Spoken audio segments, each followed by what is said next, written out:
प्रान्ते सर्वभद्राद्याः भारतज्याः पुरस्सरं विघ्नं विघ्नं उत्तरकरणमासे श्री हरि ओं तदे श्री गोविन्दगोविन्दमनितः अस्तस्ति बोधः महापुरुषस्य विष्णुभाज्ञा प्रवर्तमानस्य आद्यब्रह्मणः दिव्यपराब्धे शेषवरागते वैवस्वन्मन्त्रे रमे भागे कालिके उन्मादि शक्ति संवत्सराणां मध्ये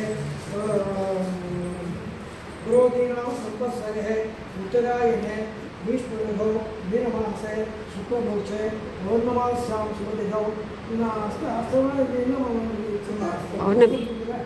अष्टनक्षत्रे शुभयोगे शुभकर्मे अस्यां पौर्णमास्यां शुभो श्रीभगवदाज्ञा श्रीमन्नारायणप्रीत्यर्थं सायंकाले भगवद्विद्यानादनं करिष्ये।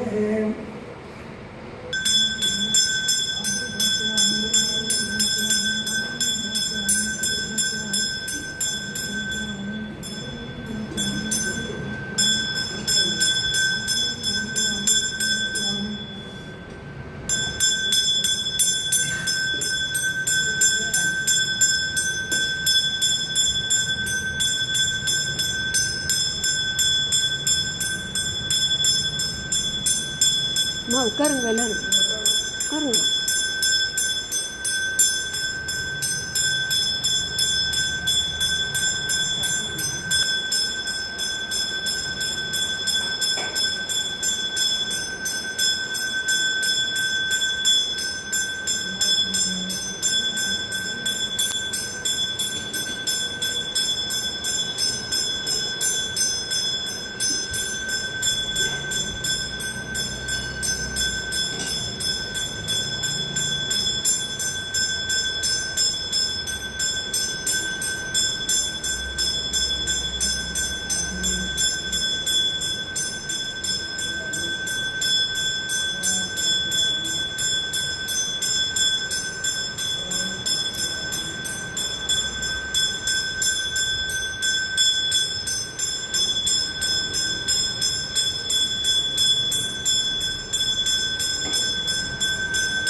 ओम नारायणाय नमः।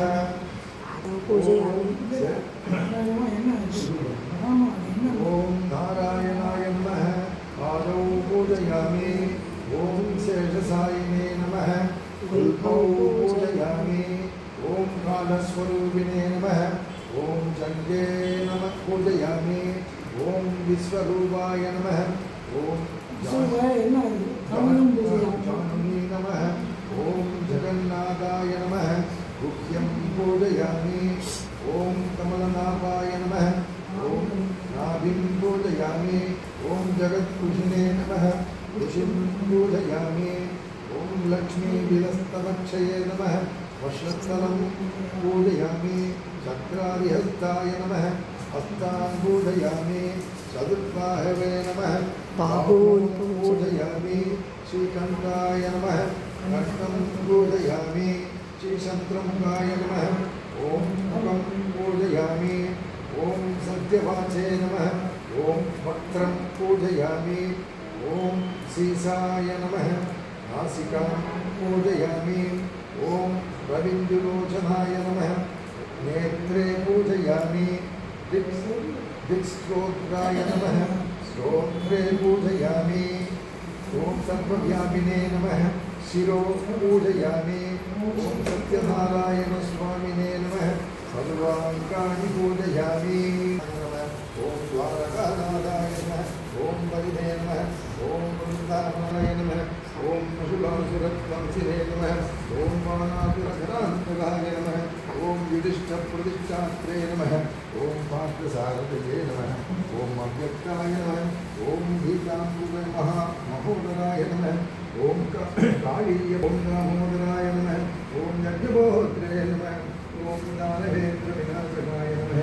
ओम नारायणाय देवप्रहारकाय नमः। पुण्यश्लोकाय नमः। तीर्थमाधाय नमः ओम वेदवेद्याय नमः ओम विद्याय नमः ओम सर्वभूतजनप्रभवे ओम पुण्याय नमः ओम शिवाय नमः ओम देवघर्ये नमः ओम सत्यै नमः ओम शिवाय नमः ओम विश्वधरण्यै नमः ओम दुर्जय नमः ओम दारिद्र्यनाशिन्यै नमः ओम शिवाय नमः ओम द्वारकाय नमः ओम हरियै नमः ओम हेममालिन्यै नमः ओम धनञ्जये नमः ओम सिद्धये नमः ओम श्रेये नमः ओम शिवप्रभाय नमः ओम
சித்தி அடையலாம்.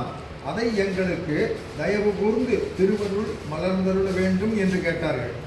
அதற்கு சூத புராணிகர் சொல்லத் தொடங்கினார். கௌசனாதி மகரிஷிகளே, நீங்கள் என்னை கேட்டபடியே முன்னொரு கால் நாரத மகரிஷியானவர் ஸ்ரீ விஷ்ணுமூர்த்தியை நோக்கி கேட்டார். அப்படி கேட்ட நாரதருக்கு ஸ்ரீ விஷ்ணுமூர்த்தி திருவாய் மலர்ந்தறிய ஒரு மகா விரதத்தின் மகிமையை நான் உங்களுக்கு கேட்டார். அப்போது ஸ்ரீ மகாவிஷ்ணுமூர்த்தி, ஓ நாரதா, அவ்விரதத்தை அனுஷ்டித்தால் துக்க சோகாதி சாந்தியும் தனதானிய விருத்தியும் சௌபாகியமும் சந்தானமும் சர்வ ஜெய்க்கியமும் உண்டாகும். ஆகையால் இந்த விரதத்தை அவசியம் ஒவ்வொருவரும் அனுஷ்டிக்க வேண்டும். எப்போதாகிலும் எந்த மாதத்திலாவது ஓர் நாள் பௌர்ணமி அன்று பக்தி சிரத்தையுடன் பிரதோஷ காலத்தில் இவ்விரதத்தை அனுஷ்டிக்க வேண்டும். சித்தி அடைவார்கள். இதுவுமன்றி கலியுகத்திற்கு இந்த சத்யநாராயண விரதம் கோரிய பலனை கொடியது என்று முன்பு நாரதருக்கு ஸ்ரீ மகாவிஷ்ணு திருவாயை மலர்ந்தறினார். அதை உமக்கு சொன்னேன் என்று சூத புராணிகர் சௌனகாதி ரிஷிகளுக்கு சொல்லினர்.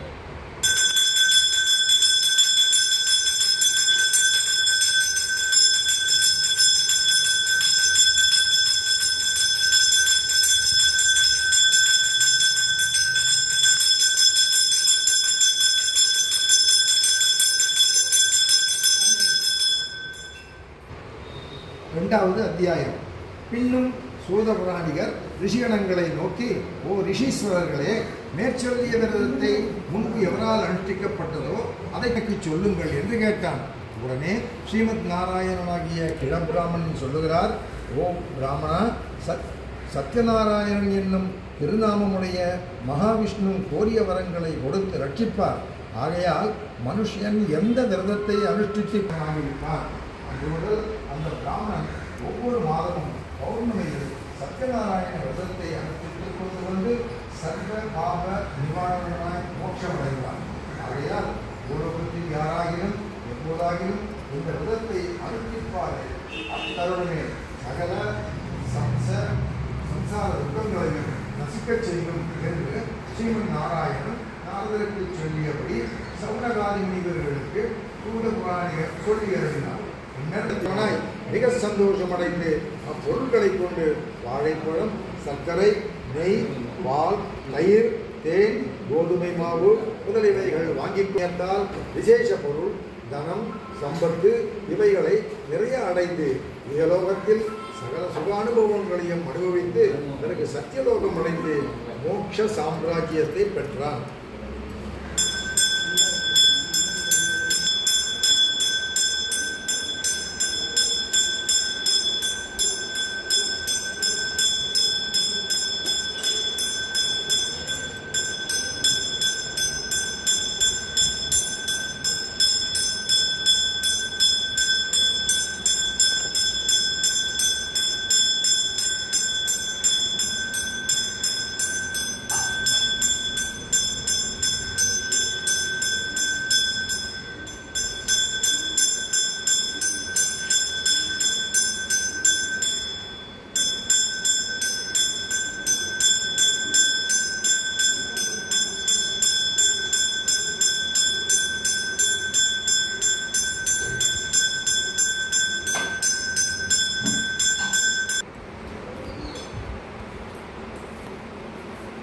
4வது அத்தியாயம். சௌனகாதி முனிகளே, இன்னும் சொல்கிறேன் கேளுங்கள் என்று சௌனகாதிகளுக்கு சூதபுராணிகள் சொல்லுகிறார். பூர்வ காலத்தில் ஜிதேந்திரியனும் சத்தியவாக்கு உடையவனுமாகிய உன்முகன் என்னும் சியன் வியாபார நிமித்தமாய் அநேக பொருள்களுடன் தனது கப்பல் ஏறி போகும் வழியில் அந்த நதி தீரத்தில் அரசனால் அனுஷ்டிக்கப்பட்ட விரதத்தை கண்டு அங்கு ஓடத்தை நிறுத்தி இறங்கி வந்து உன்முக அரசனை கண்டு நமஸ்கரித்து இது கொண்டு தான் போக நினைத்த வியாபார விஷயத்தையும் நிறுத்தி கப்பலை திருப்பிக் கொண்டு சந்தோஷமாய் தனது சொந்த நகரம் அடைந்து தனது பாரியையாகிய லீலாவதியை பார்த்து, ஓ என் பிரியநாயகி, நமக்கு புத்திர சந்தானம் உண்டாவதற்கு ஸ்ரீ சத்யநாராயண விரதம் என்னும் ஓர் மகாவிரதம் அனுஷ்டிக்க வேண்டும் என்று நியமித்துக் கொண்டு சிறிது நேரத்திற்குள் சபலசித்தனாய் தன் பாரியைக்கு கலாவதி என்று பெயரிட்டு சந்தோஷமுடன் காலத்தை கழித்தனர். பிறகு ஒரு நாள் லீலாவதி லீலாவதி முன் தனது கணவன் பிரார்த்தித்துக் கொண்ட பிரார்த்தனையை செய்து முடிக்க எண்ணியவளாய் சாதுவை பார்த்து, ஓ நாதா, தாங்கள் முன்பு ஒரு நாள் நமக்கு புத்திர சந்தானம் உண்டானால் சத்யநாராயண விரதம் அனுஷ்டிக்கலாம் என்று சொன்னீரே, அதை எப்பொழுது அனுஷ்டிக்கிறீர் என்று கேட்டார். அதற்கு அந்த சாது, உனது ராஜ்யமும் பொருள்களும் புத்திரர்களையும் சமஸ்தமும் நாசப்படுத்துவேன் என்று சொல்லி ஸ்ரீமன் நாராயணன் அந்தர்தானமானார். பிறகு உடனே ஒரே காலத்தில் அவ்வரசன் புரஜனங்களுடன் கூடி சபைக்கு ஏகி உட்கார்ந்து தான் கண்ட சொப்னத்தை சொல்லி சிறைச்சாலையில் கண்ணால் பாதிக்கப்பட்டு இருக்கும் வைசியவர்களாகிய சாதுவையும் அவன் மருமகனையும் சிறை நீக்கி இங்கு சீக்கிரம் வரும்படி செய்யுங்கள் என்று சொல்லி அனுப்ப அலங்கரிக்க செய்து அவர்கள் சந்தோஷமாகும்படி கனியமாக பேசி முன் தான் சுவாதீனப்படுத்தி கொண்ட திரவியத்திற்கு 2 பாகம் அதிகமாக கொடுத்து, ஐயா வைசிய சிகாமணிகளே, உமது இருப்பிடம் செல்லுங்கள் என்று சொல்ல அரசனிடம் விடைபெற்று வைசியர்கள் தமது சொந்த நகரை நோக்கி புறப்பட்டார்கள்.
நாலாவது அத்தியாயம்.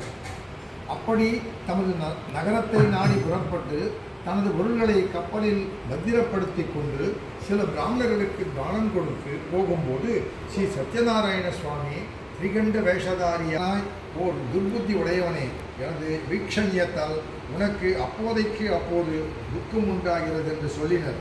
அவ்வாக்கியத்தை கேட்டு வைசிகன் ஸ்தோத்திரம் செய்யலானான். சுவாமி, அநாதரட்சகா, ஆபத் பாந்தவா, சமஸ்தமான பிரம்மாதி தேவர்கள் உனது மாயையால் மூழ்கப்பட்டு உனது குணானுபவங்களையும் குணாதிசயங்களையும் அறிய மாட்டார்கள்.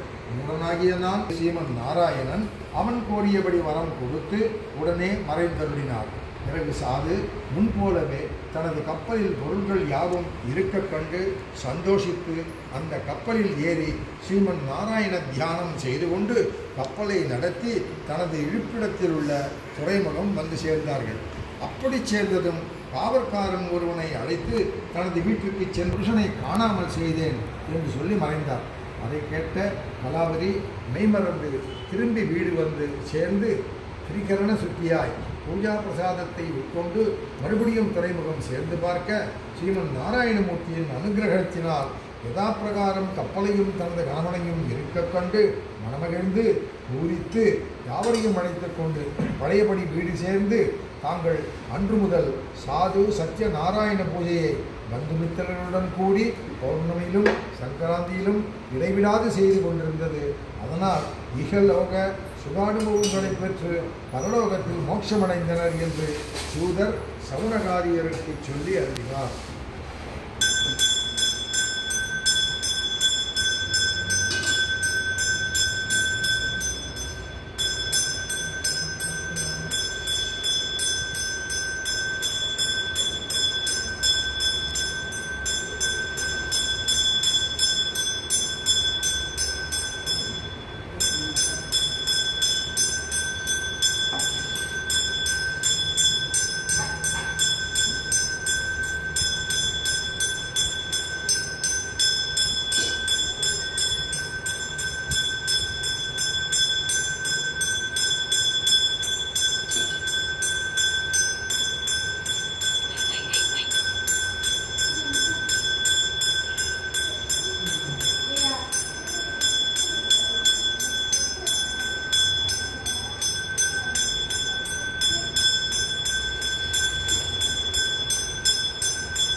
ராஜன் அவர்களால் கொடுக்கப்பட்ட பூஜா பிரசாதத்தை புசிக்காமல் நிராகரித்து சென்றான்.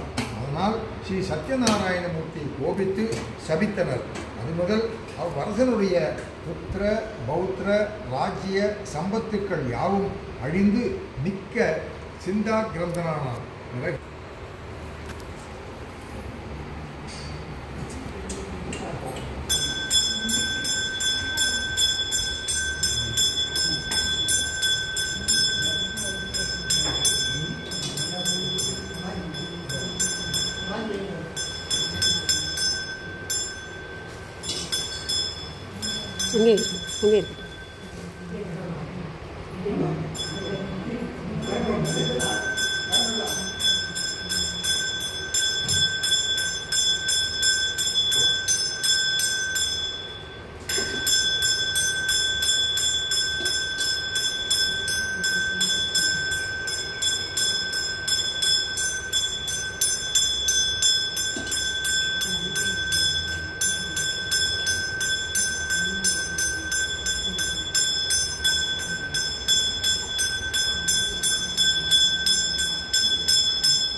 சமையல் வச்சுக்கிறது ஆமாம்